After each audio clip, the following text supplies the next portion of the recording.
8 de janeiro, o país assinala hoje o Dia da Cultura Nacional. O Presidente da República autoriza a criação do Fundo Social dos Trabalhadores do Setor. Serviços oftalmológicos, a procura aumentou. No Instituto Nacional de Idosos, destacam-se entre os mais atendidos. Falsas informações na internet. Proposta de lei será analisada na próxima plenária pelos deputados na Assembleia Nacional. Já em Moçambique, pelo menos 85 pessoas morreram desde o início da época chuvosa no país. Boa tarde, Angola. As informações sobre o que acontece no país e no resto do mundo, agora no Hoje Notícias.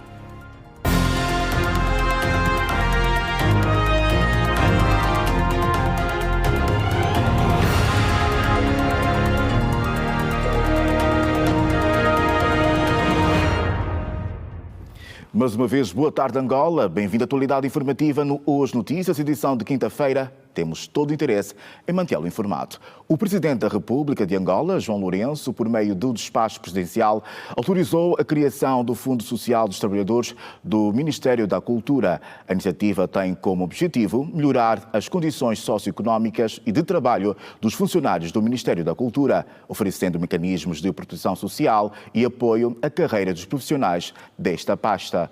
O despacho delega ainda ao Ministro da Cultura a competência para aprovar o regulamento do fundo, definindo regras de funcionamento, critérios de acesso e formas de gestão dos recursos. Fazedores da cultura divergem quanto ao estado atual do setor no país. Os também considerados coração da produção cultural estão alinhados quanto à necessidade de que o Estado está a fazer mais para a valorização e preservação da cultura nacional. Assinala-se hoje, 8 de janeiro, o Dia da Cultura Nacional. As celebrações do Dia da Cultura Nacional acontecem numa altura em que o setor viu reduzida a verba para o Programa de Valorização e Dinamização da Cultura. No OGE, os números saíram de 48,34 mil milhões de kwanzas em 2025 para 31,5 em 2026. E quando questionamos sobre o estado atual da cultura nacional, as opiniões entre os fazedores divergem. Na verdade, eu não consigo perceber agora qual é a nossa cultura, nós os angolanos. É uma coisa, é dinâmico isso. Porque nós estamos a perder a nossa maneira de ser, de estar, não é? E isso é dinâmico. Nós hoje, no século XXI, se formos a ver, nem na música, nem na dança, nem na pintura, nem no teatro, porque não se produz, há pouca produção. A nossa cultura, a princípio, está em estado de dinâmica positiva. No ponto de vista de andamento, no ponto de vista daquilo que são os movimentos causados pelas diferentes ou nas suas mais diversas formas de manifestação, nós estamos bem. O país conta com o Plano de Apoio e Promoção da Cultura, Planacult, aprovado em decreto presidencial em abril do ano passado, que visa apoiar e promover a cultura nacional. Para Anguchi dos Santos, mais do que ter um plano, é fundamental que as políticas do setor sejam claras. Há uma série de coisas que têm que ser feitas. A política cultural, ou do Ministério da Cultura, tem que ser clara. Os dinheiros, a gente tem que saber onde é que vai para a educação deste povo, para a defesa desse povo. Um povo sem educação, sem cultura, não é povo. Um povo que não tem tudo perdido. Ndaka Yowin defende que a cultura nacional não necessita de resgate, mas sim de revitalização. Porque está tudo aí. Um Anguchi está aqui, ele tem história. Um Anguchi tem alguma informação para prestar-nos. Quantos líderes nós temos para cada área, para cada setor? Nós temos muita gente. Os nossos avós, muitos deles estão vivos. Os nossos tios. A questão aqui é que temos que reconhecer que trabalhamos menos para aquilo que é necessário. Um setor considerado como fonte rica de receitas para qualquer país, mas o seu peso no PIB nacional ainda é quase insignificante. A contribuição atual não é conhecida e a razão para este cenário é esclarecida pelo Diretor Nacional de Formação Artística do Ministério da Cultura. O rendimento econômico da cultura não é dimensionado como setor cultural. Muitas das empresas culturais estão registradas como do setor do comércio. Então, na verdade, quando se faz esse registro, e aí sim é uma deficiência do Estado e o Estado tem que corrigir. Mas um problema identificado. Sim, tem que corrigir. Porque o artista é dimensionado, eu tenho uma empresa do setor cultural e na hora de pagar imposto, eu pago como uma empresa de comércio ou de serviços, mas não é de serviço cultural. E aí sim que esse é um problema que o Ministério assume que não tem para poder dimensionar isso. O economista Mário Saveto aponta caminhos que, no seu entender, podem ser trilhados para que a cultura seja transformada num motor de diversificação económica e criação de riqueza. Vamos pensar na autossuficiência. Está a ver aquele que já produz? Ele já tem capacidade de produção e sabe fazer. Às vezes o que não tem é meio, não tem apoio. O banco não aceita porque não tem viabilidade do projeto dele, como sustentar. Qual que é isso, viabilidade? É criar projetos que sejam sustentáveis. Ele, com o que faz, se tiver um apoio do banco e o Ministério, junto da direção provincial, haver algum acompanhamento, é mais uma fonte de receita para o Ministério da Cultura. Uma cultura que precisa ser discutida de forma mais abrangente e ter um maior consumo interno, na visão de quem está no setor. Não podemos olhar apenas os encontros culturais para efeitos de atividades musicais, teatro. Não, para dialogar mesmo, sem música. Mas é falar do sistema, é discutir. Cada um tem que fazer pela sua comunidade. É uma geração. Da minha geração estamos todos aí a morrer conforme a gente morre. Pobres, doentes, uma série de coisas. E a geração que está a vir, nós não estamos a deixar os dados, a informação correto. Os artistas que trabalham, um pintor que faz uma coisa, a Sonangola, a TAG, a não sei quem, os petróleos, tudo isso que anda por aí, deviam comprar as obras dessas pessoas para poderem fazer mais, para ensinar os outros que vêm. Angola precisa fazer mais investimentos se quiser ter uma indústria cultural dinâmica e que contribua para os recursos e também para as contas públicas. A chamada de atenção é do agente cultural Guelmo Cruz e do economista José Lumbo, que abordaram o assunto numa altura em que o país se prepara para celebrar o Dia da Cultura Nacional, nesta quinta-feira, 8 de janeiro. A discussão sobre a existência ou não de uma indústria cultural em Angola tem vindo a ganhar espaço e são muitas as vozes que se têm levantado para falar sobre o assunto. Guelmo Cruz assume a existência de ser feito um trabalho mais apurado, mas se nega a afirmar que no país não exista indústria cultural. A nossa realidade existe sim, é o que eu defendo sempre, apesar de que estamos a construir o nosso tecido cultural de forma gradual, não é? Comparativamente a outras realidades, mas o que deve estar aqui assente é que a nossa realidade existe sim uma indústria cultural. Claro está que temos de melhorar muitos aspectos para que estejamos também ombreados com os outros. O teatro lidera a lista das modalidades artísticas que mais se debatem com a falta de espaço para a sua massificação. Hoje ainda é muito gritante a ausência de salas para que os artistas ligados ao teatro possam exibir as suas peças, mas neste capítulo também há uma grande preocupação do Governo. Sabemos nós que o Presidente da República, João Manuel Gonçalves Lourenço, tem estado a trabalhar para que, junto do Ministério da Cultura, para que antigas salas sejam recuperadas, e há aqui um trabalho que está a ser feito, pelo menos em várias salas na capital do país, para que daqui a mais 2, 3 anos os agentes ligados às artes cênicas tenham as salas próprias para se poderem exibir. No entanto, a música é das que mais cresce quando o assunto tem que ver com a criação de uma indústria.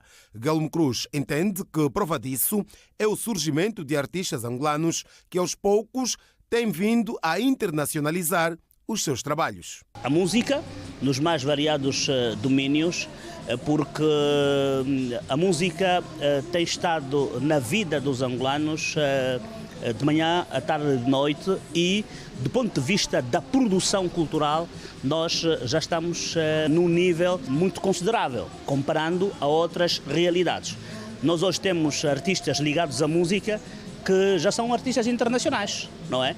Que já fazem atividades em outras latitudes do mundo, com algum destaque em países lusófonos, com grande particularidade a Portugal.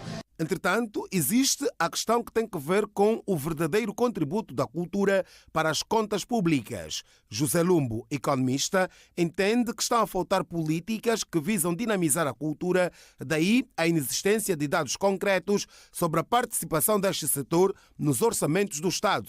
José Lumbo aponta medidas que poderão contribuir para a inversão do quadro atual. O Estado angolano deve promover a nossa cultura pelo intermédio da educação. Portanto, esta é a chave número 1, o principal elemento. E depois também olhar aqui na valorização do que é nosso.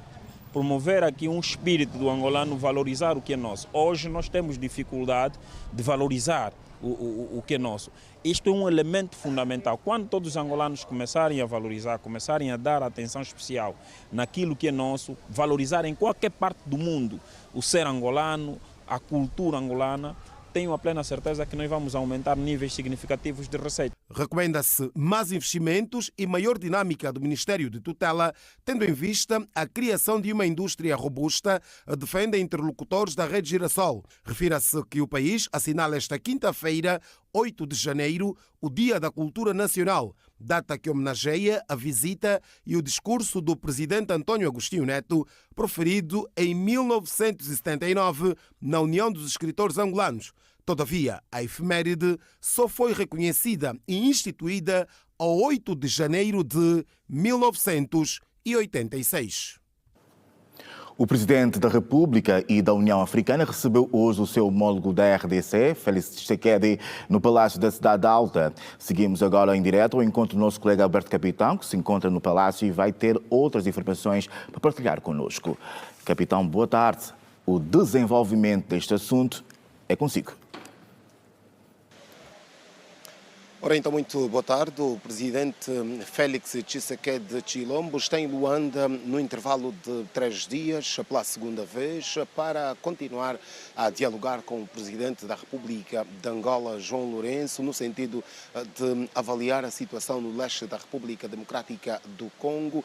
Ora, os conflitos permanecem entre rebeldes do M23 e outros movimentos que continuam a ser insurgentes naquela região da República Democrática do Congo. Por isso mesmo, as negociações e os trabalhos para a pacificação daquela região continuam.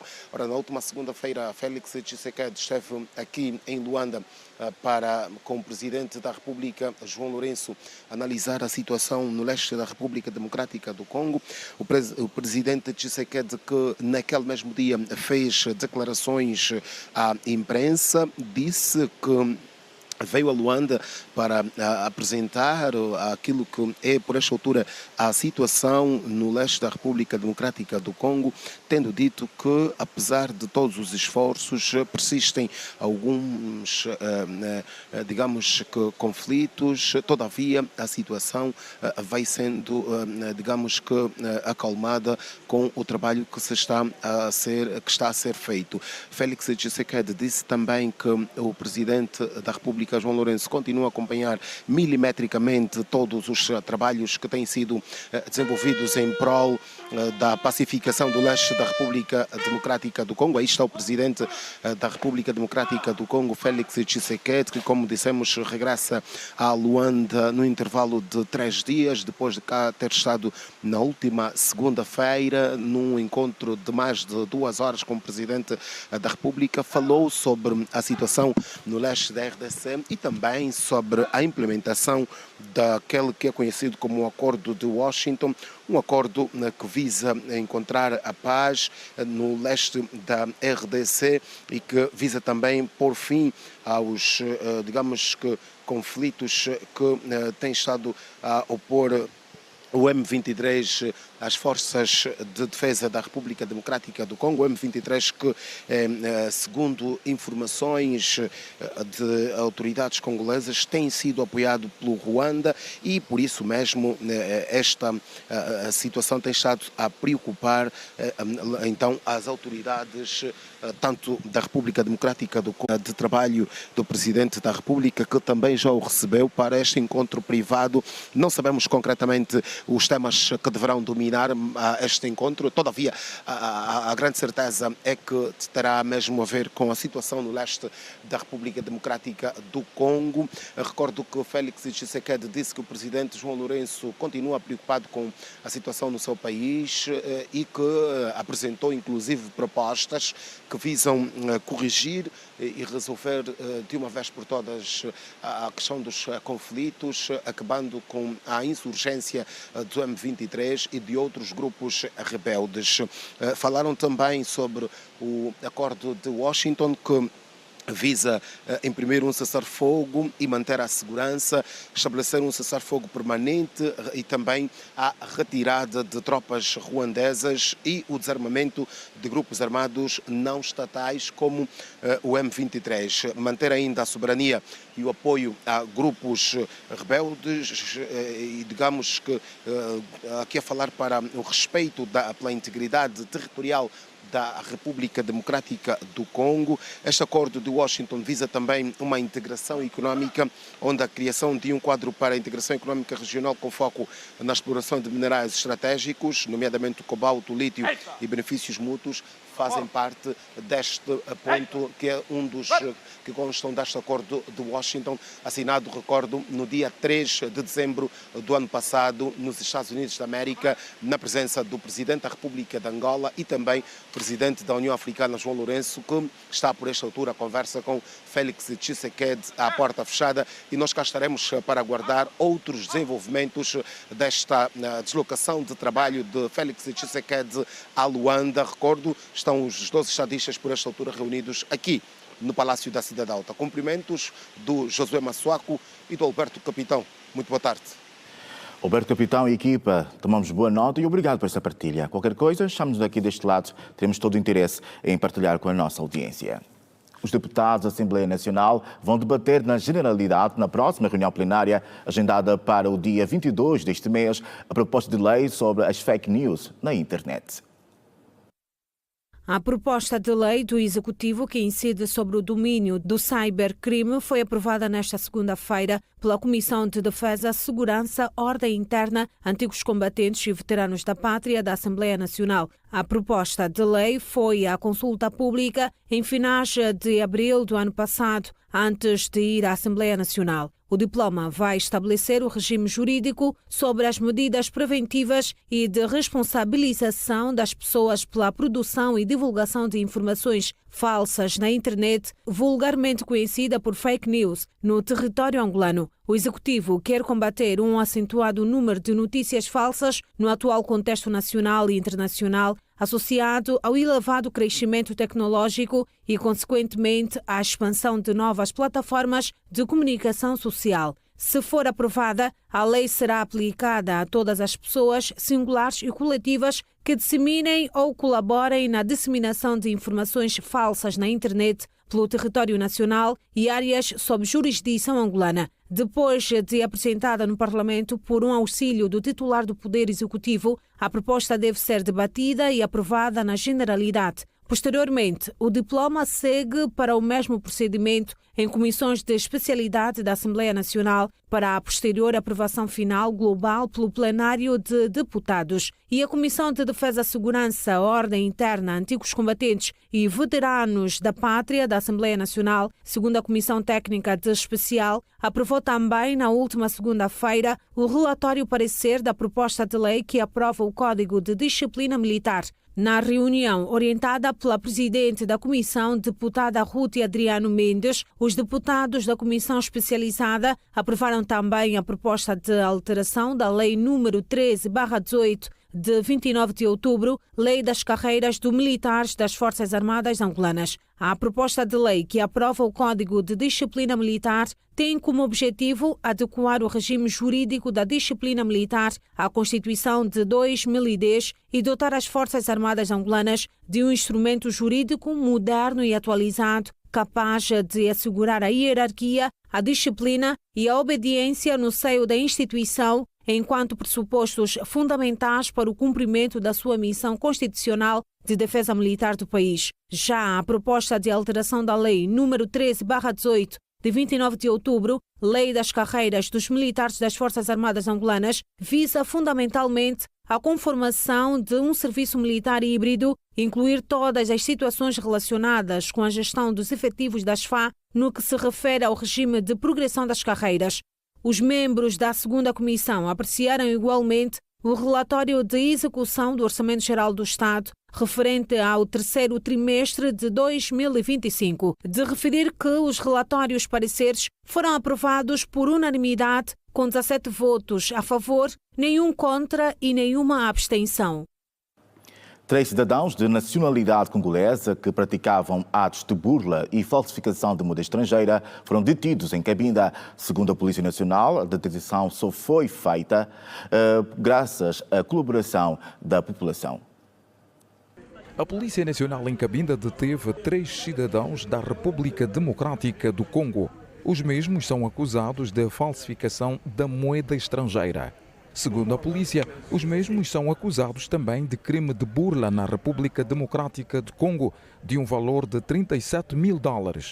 A operação só teve êxitos por conta de uma denúncia feita por alguns cidadãos que notavam algo estranho entre os acusados. Sim, os órgãos de investigação e de inteligência do Comando Provincial de Cabinda da Polícia Nacional de Angola foram informados por via de fontes encobertas ou denúncia da entrada de 3 cidadãos da República do Congo com alguma suspeita que se encontravam hospedados numa das unidades hoteleiras daqui da cidade de Cabinda.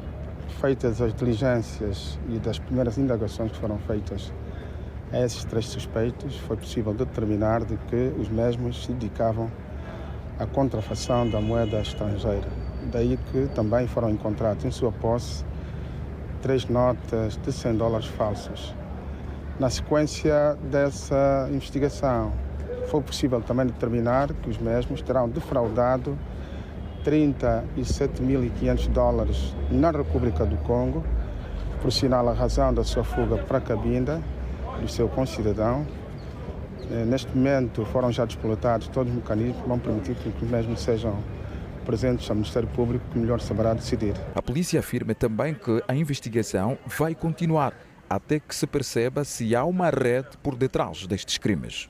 Os órgãos de investigação e de inteligência do Comando Provincial vão continuar a trabalhar para aferir se eventualmente, para além deste grupo de 3 que foram detidos, terá ou se encontra mais outros. Mas, como disse, o trabalho dessa natureza vai continuar e aqui queremos já também aproveitar, digamos, dizer de que os nossos órgãos têm estado a trabalhar para monitorar a entrada de cidadãos estrangeiros desses 2 Congos, para ir determinando a entrada de cidadãos que têm essas práticas na cidade de Cabinda. Em relação aos $37 mil que burlaram a um cidadão na República Democrática do Congo, a polícia afirma que tudo será feito para se recuperar os valores. Um dos integrantes disse-nos de que esses valores se encontram mesmo lá na República do Congo. Mas, como sabe, existe cooperação conjunta com as autoridades do Congo. Poderão ser incitadas diligências no sentido de se aferir se efetivamente os mesmos, o mesmo caso está seguido lá na República do Congo, para depois se determinar se os valores existem ou não existem. A Polícia Nacional em Cabinda deteve 3 cidadãos da República Democrática do Congo acusados de falsificação de moeda estrangeira. Vamos agora fazer a primeira pausa desta edição. Voltamos logo a seguir com mais atualidade informativa nacional e internacional. Até já.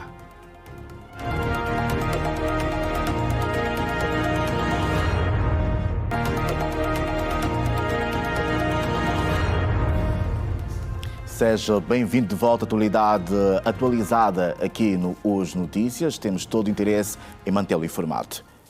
A subida do preço da corrida de táxi no Lubango está a provocar constrangimentos aos utentes. Estudantes e funcionários públicos são os mais afetados pela nova tarifa de 300 kwanzas, que passou a ser cobrada desde o dia 1 de janeiro. O aumento do preço da corrida de táxi nas várias rotas da cidade do Lubango está a provocar enormes constrangimentos aos utentes. Estudantes e funcionários públicos são os mais afetados pela nova tarifa, que é de 300 kwanzas, implementada a partir de 1 de janeiro, contra os 200 anteriormente praticados. Sendo sincera, está sendo muito difícil, principalmente para nós que vivemos muito distante, gastamos 2 táxis para chegar até o centro da cidade. E está sendo muito gastante mesmo. Com a subida do preço da corrida do táxi, criou-nos muita dificuldade, pois no momento de nos deslocarmos, visto que fez outras economias, então está sendo muito difícil. Nós, para nos deslocar da centralidade até aqui na cidade, e depois, só sair da centralidade, apanhamos 2 táxis através do estágio. Já é um gasto que nos aumentou mais nos gastos. Nos prejudicam mesmo muito, porque por vezes temos crianças que apanham táxi que é para ir na escola. Todos os dias gastamos muito táxi, é mesmo complicado. Os utentes acusam igualmente muitos taxistas de estarem a encurtar as rotas, situação que aumenta os gastos das famílias com transporte. A falta dos táxis que fazem corridas completas, pois a maioria dos táxis estão a fazer corridas curtas e com a subida do táxi está a ser mesmo um constrangimento. Gastávamos pelo menos 400 e daí volta 800. Agora subiu para 1.200. Agora a minha filha está a gastar 2.000 por dia. Gastava 1.500. Este gerente de táxi reconhece que muitos passageiros reclamam do novo valor da corrida, mas que, por enquanto, em certos casos, a sua transportação é facilitada e que a subida foi comunicada aos membros pela Associação Nova Aliança dos Taxistas de Angola, ANATA. Para mim não está bom, porque há muita gente que se queixam devido à subida do táxi. Muitas mais velhas, os jovens ainda estão desatualizados, sempre nos perguntam como é que é o táxi, como é que não é o táxi, como é que está o preço do táxi. Mas para mim, para mim está tudo bem, porque a ANATA é que deu essa proposta de subida do táxi. E os passageiros reclamam, tanto faz, o que tiver 100, o que tiver 200 kwanzas, a gente ajudamos. Rosa Cole apela às autoridades a reverem a situação que está a provocar grandes dificuldades às famílias. Eu apelo à Associação dos Taxistas ou dos Transportes que podem velar por isso, porque é mesmo muitos gastos, sabendo que o nosso salário também não compensa. No Sequelo, província do Icolibengo, os munícipes consideram que, desde a elevação à categoria de município, a localidade registrou melhorias consideráveis, com destaque para a entrada dos serviços de transportes públicos, a limpeza e o reforço do policiamento. Com apenas um ano desde a elevação à categoria de município, os munícipes do Sequele consideram ter sido uma decisão acertada do Governo Central, tendo em conta a melhoria de alguns serviços e a entrada de outros. Para alguns habitantes, hoje, a imagem do Sequele sofreu transformações satisfatórias desde o serviço de limpeza e o policiamento de proximidade. O Sequele teve muito lixo, já teve muito lixo espalhado e agora está mais organizado quanto a isso. Mesmo também falando de outros locais, né? Do Sequele, atualmente temos mais colégios públicos, privados nesse caso, e graças a Deus ganhamos um hospital novo, muito grande, que realmente trabalha muito bem. Falando também do Maemaie, está já dentro do Sequele, né? O Maemaie ficou mais urbanizado e tem locais mais organizados, por exemplo, a Quadra C é um sítio fechado, mas bem organizado, asfaltado até. O Sequele melhorou muito quanto, primeiro, a infraestrutura e também a própria limpeza em si e a organização do mesmo. A Polícia Nacional está a trabalhar muito. Vemos aqui polícias a fazer o seu trabalho. Os polícias fazem o seu trabalho em toda a área, em todos os blocos. Antes da institucionalização como município, os habitantes enfrentavam desafios de locomoção para chegar, por exemplo, até ao município de Cacoaco, visto que na altura, no então distrito urbano do Sequele, não circulavam os táxis azuis e brancos. Hoje, a realidade é diferente. Diferente de antes, quer dizer, Sequele já estava a melhorar. Melhorou ainda mais quando se tornou município, porque vamos falar dos táxis. Antes não entrava a IAS para cá, agora já temos táxi que nos permite chegar até Cacoaco e temos táxis que nos permitem chegar até mesmo, vamos falar na cidade, né? Aí na Mutamba. Então temos muitas vantagens que nós acabamos por ganhar. Está mesmo a crescer, já temos aqui o hospital geral. E agora a única coisa que nós queremos é energia neste lado, porque eu tenho aqui empreendimentos e não temos energia do Estado. O administrador municipal adjunto para a área técnica, infraestruturas e serviços comunitários, Afonso Kulipanga, fez saber que o governo provincial de Icolibengo vai dar sequência aos projetos de vital importância para as comunidades, onde constam os modelos de reestruturação de pavimentos rígidos. A província do Icolibengo, dentro daquilo que são praticamente o modelo de estruturação, está a trabalhar em pavimento rígido, não asfalto, pavimento rígido.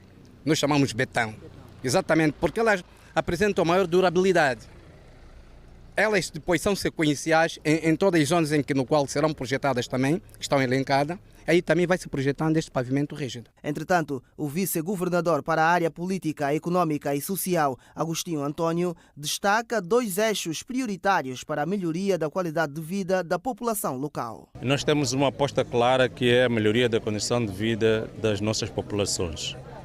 A educação e a saúde são apostas fundamentais que nós vimos fazendo ao longo deste 1 ano de existência também da própria província, que completou a 27 de dezembro, e portanto temos 2 pilares do Programa Integrado de Assistência Comunitária, o PIAC, que é a Escola Amiga da Criança e o Hospital Amigo do Paciente. Portanto, todas as transformações que estão a ocorrer nas instituições escolares, nas instituições hospitalares dos diferentes municípios da província atendem exatamente a essa necessidade de colocarmos serviços de qualidade a serem prestados para os municípios. O município do Sequele compreende a uma dimensão territorial de 303,3 km², é também considerado a porta de entrada e de saída de Icolibengo e conta com uma densidade populacional de mais de 450 mil habitantes.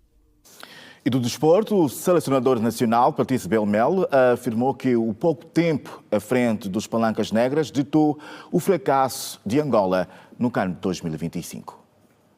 Palancas Negras na competição que acontece no Reino de Marrocos, o selecionador nacional, Patrício Belmel, disse que teve pouco tempo de preparação para o CAN, fator que dificultou na adaptação dos jogadores. Um jogador de alto nível, depois de acabar a sua época, fica mais ou menos 15 dias sem nada fazer. E precisamos de 6 semanas para colocar o jogador no nível. E quando os jogadores que não jogam nos clubes, mas mesmo assim os clubes permitem que eles fiquem lá em vez de liberá-los para a federação, nós responsáveis temos que utilizar o tempo de competição para continuar a dar-lhes tempo de recuperação. No CAN 2025, Angola utilizou 11 diferentes nas 3 partidas realizadas. Patrício Belmel justificou ao apontar que foi a forma que encontrou para conseguir gerir o plantel. Sobre a questão dos 11 iniciais, nós tínhamos 3 jogos em 7 dias. 3 jogos de alto nível em 7 dias, com um jogo às 18, um jogo às 13h30 e um jogo às 17h. Entre o primeiro e o segundo jogo tínhamos 4 dias. Troquei 3 jogadores porque, independente, houve algumas lesões, alguns problemas físicos e houve outros que não estiveram ao nível que eu pretendia. Momento para mais um intervalo, voltamos logo a seguir. Até já.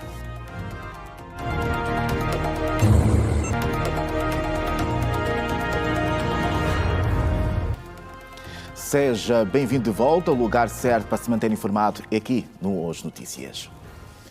Os restos mortais do bispo emérito de Bazacongo, Dom Serafim Xungo Yahombo, seguiram nesta manhã à província do Zaire, após missa realizada na paróquia de Nossa Senhora de Fátima. Dom Serafim será sepultado nesta sexta-feira no interior da Sé Catedral de Bazacongo.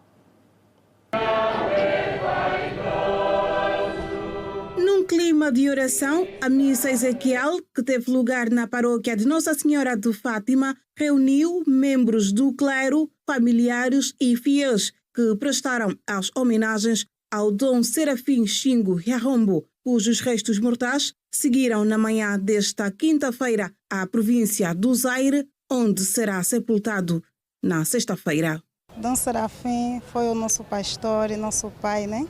A igreja está enlutada com passamento físico, mas se alegra porque ganhamos também um intercessor. Neste momento é clima de silêncio, oração, meditação. Foi um homem de trato fácil, muito, mas muito conselheiro. Dava-se bem com todo mundo. Homem de muita, mas muita fé. Um dos momentos mais marcantes para mim de convivência com ele foram 2 momentos até. Um deles foi no meu casamento, ele foi o concelebrante. O segundo foi quando ele conheceu as minhas filhas. Nem sei como será de você. Ai, Deus. Eu estive com ele desde o dia 20 de dezembro. Só lhe larguei dia 31. Eu até pedi a Nossa Senhora que viesse buscar o teu servo, porque o sofrimento era demais. É um intercessor para o povo de Angola, é um grande intercessor para mim. Eu estou feliz e quero que Deus dê no seu descanso inteiro. O clero diocesano de Mbanza-Congo e da Arquidiocese de Luanda, bem como o governador da província do Zaire, destacaram o contributo pastoral e social de Dom Serafim no processo de evangelização, a promoção da paz e a formação espiritual das comunidades. A sociedade angolana perde alguém que realmente soube transmitir ensinamentos de Deus, ensinamentos valiosos para aquilo que realmente um cidadão deve abraçar. Foi um bispo muito próximo do seu povo, principalmente dos mais necessitados, dos pobres, e muito se empenhou em termos de desenvolvimento pastoral e evangelização das comunidades rurais. Xingo Yahombo não é uma figura somente de Mbanza-Congo, nem do Zaire, é de Angola, é da África, é do mundo. Criamos as comissões de trabalho, nos juntamos à igreja, estamos a trabalhar, estamos nos preparativos. Está a ser preparada uma cerimónia de forma tal com que ele venha merecer um funeral à dimensão do Dom Serafim Xingo Yahombo. Entretanto, o responsável da Ordem dos Frades Menores Capuchinhos em Angola reiterou que, de acordo com a tradição da Igreja Católica, apenas o primeiro bispo de uma diocese é sepultado no interior da Igreja Catedral. O caso de Dom Serafim foi uma exceção devido à importância histórica da sua missão e o impacto espiritual do seu episcopado. A Sé Catedral é o sinal, podemos dizer, físico da presença de um pastor. E por isso o pastor continua a ser presente. Logo na entrada da diocese haverá uma paragem, um deserto, onde haverá um momento de oração e de despedida dos fiéis, mas haverá uma outra paragem no Tomboco e, por fim, iremos avançar até Mbanza-Congo, onde esta noite haverá uma missa na recepção do corpo e amanhã de manhã haverá o funeral solene.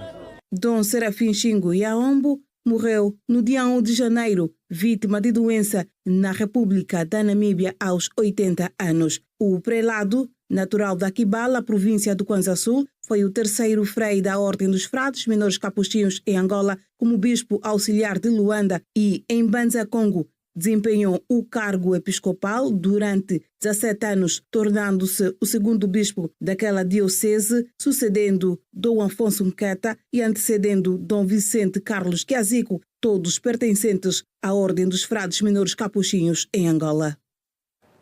Da página internacional, pelo menos 85 pessoas morreram em Moçambique desde o início da época chuvosa, indica o relatório do Instituto Moçambicano de Gestão de Desastres. Mais detalhes sobre este assunto, veja no Compacto Internacional a seguir. Um total de 85 pessoas morreram, 70 ficaram feridas e outras 105.126 foram afetadas desde outubro. Na atual época de chuvas em Moçambique, indica um relatório do Instituto Moçambicano de Gestão de Desastres. Desde outubro, a presente data, pelo menos 20.749 famílias foram afetadas pelo mau tempo em Moçambique, com registro de ventos fortes e chuvas intensas, acompanhadas de descargas atmosféricas e consequentes cheias, inundações, incêndios e cólera. Segundo o Instituto Nacional de Gestão e Redução do Risco de Desastres, no mesmo período, mais de 9.000 casas ficaram destruídas e outras 8.000 inundadas. As chuvas afetaram ainda 13 unidades hospitalares e 39 casas de culto. Os voos diretos entre Bangladesh e Paquistão vão ser retomados no final do mês. 14 anos depois da interrupção, anunciou nesta quinta-feira a Companhia Aérea Nacional Bengali, no novo sinal de reaproximação diplomática entre os países. A partir de 29 de janeiro, o Biman Bangladesh Airlines vai ligar 2 vezes por semana Dhaka e Karachi, que serão os primeiros voos regulares entre os dois países desde 2012, embora separados por 1.500 quilómetros. O Paquistão e o Bangladesh constituíam um único país em 1947, no final do Império Britânico, mas separaram-se em 1971, após uma guerra fratricida. A China denunciou nesta quinta-feira a apreensão por parte dos Estados Unidos da América de um petroleiro que navegava sob bandeira russa em águas internacionais, classificando a ação como arbitrária e uma violação do direito internacional. A porta-voz do Ministério dos Negócios Estrangeiros chinês afirmou que a detenção do navio conhecido como Bella 1 no Atlântico